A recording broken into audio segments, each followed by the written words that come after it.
भगवान श्री राम में आस्था है तो इनको जाना चाहिए। अगर नहीं आस्था है, तुष्टीकरण की राजनीति करना चाहते हैं तो नहीं जाएंगे। जहाँ इनको वोट मिलेगा तो जनेऊ भी पहन लेंगे, जहाँ इनको वोट मिलेगा तो तिलक भी लगा लेंगे, जहाँ इनको वोट मिलेगा तो टोपी भी पहन लेंगे।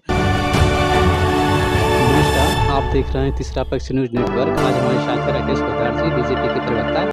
आइए जानते हैं अभी जो राम मंदिर का जो प्राण प्रतिष्ठा का होने जा रहा है, उसमें आमंत्रण को लेकर चलिए बताइए, बिहार से मुख्यमंत्री जी जाएंगे अयोध्या प्राण प्रतिष्ठा में भाग लेने के लिए? देखिए, हमारे देश के प्रधानमंत्री ने और अयोध्या के जो कार्यक्रम है उसमें इनको बुलाने का काम किया गया है। अब इनको देखना है कि प्राण प्रतिष्ठा में जाएंगे या नहीं जाएंगे। अगर इनको जाना होगा तो जरूर जाएं, हम आमंत्रित करते हैं। और इनको भी भगवान श्री राम में आस्था होना चाहिए। अगर भगवान श्री राम में आस्था है तो इनको जाना चाहिए। अगर नहीं आस्था है, तुष्टीकरण की राजनीति करना चाहते हैं तो नहीं जाएंगे। साफ जाहिर होता है। अगर इनको 85% हमारे जो हिंदू हैं, सनातन हैं, हमारे देवी देवता हैं, उनमें उनके आस्था है तो जाना चाहिए उनको, मुख्यमंत्री जी को। नहीं तो वोट की राजनीति करना है, साफ दिखेगा कि वोट की राजनीति कर रहे हैं। आपको कहने का मतलब क्या है कि माननीय नीतीश कुमार जी का धर्म में आस्था नहीं है? देखिए, धर्म में आस्था हम कहते हैं होना चाहिए। क्यों नहीं होना चाहिए? राम तो सबके राम है। हमारे राम है तो नीतीश जी के भी राम है, हमारे मुख्यमंत्री जी के राम है, और हमारे तेजस्वी और तेज प्रताप का भी राम है।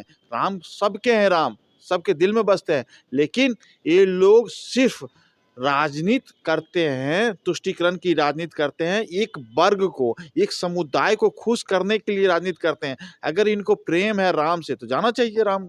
सर, आप कर रहे हैं राजनीति, धर्म पर राजनीति कौन कर रहा है, बीजेपी या महागठबंधन? देखिए, धर्म की राजनीति बीजेपी कभी नहीं करती है।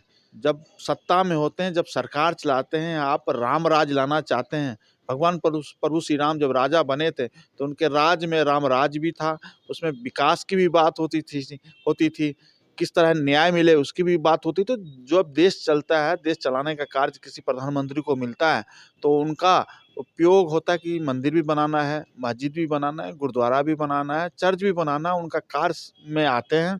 और माननीय उच्च न्यायालय ने कहा देश के प्रधानमंत्री से कि आप बनाइए। और दूसरी बात है कि जब कार सेवकों पर गोली चलने का काम हुआ, चाहे आप देख सकते हैं हमारे संस्थापक लाल कृष्ण आडवाणी जी ने श्री राम प्रभु राम के रथ के लेके पूरे देश घूमने का काम किया, लेकिन आई लालू प्रसाद यादव जी थे, उस रथ को रोकने का भी काम किए। तो ये लोग सिर्फ राजनीति जो करते हैं, वोट की राजनीति करते हैं। इनको कहीं किसी से आस्था नहीं है।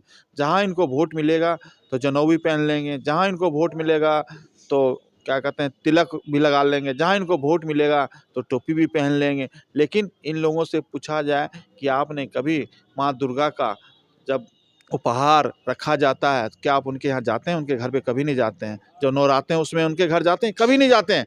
इन लोगों को सिर्फ राजनीति करना है, एक वर्ग को खुश करना है, टोपी लगा के लोगों को इफ्तार पार्टी देना, उनके घर आना जाना, गले मिलना। लेकिन किसी हमारे सनातन धर्म के घर में, किसी हमारे हिंदुओं भाइयों के घर में कभी गए हैं क्या? देखिए सर, जहाँ तक सवाल आता है तो धर्म, मंदिर, मस्जिद ये सब अपना व्यक्तिगत आस्था होता है, लोगों में विश्वास करना नहीं करना। तो माने जाएँ या नहीं जाएँ, उनका तो अपना मामला है सर, इस पर विवाद क्यों? नीतीश कुमार जी जाएँ चाहे नहीं जाएँ, वो उनका तो व्यक्तिगत आस्था है, इस पर विवाद क्यों? विवाद नहीं, 13 करोड़ जनता है बिहार के अंदर। क्या उसमें हिंदू नहीं बसते हैं? बसते हैं ना।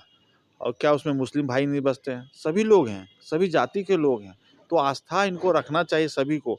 सिर्फ अगर ये इन लोगों को राजनीति करना है, आने वाला जो लोकसभा का चुनाव हो उनके मद्देनजर रखते कि अगर राजनीति करना होगा तो नहीं जाएंगे। अगर इनको सभी को लेके चलना होगा, सबका विकास, सबका विश्वास के साथ इनको चलना होगा तो जाना चाहिए इनको। Thank you sir.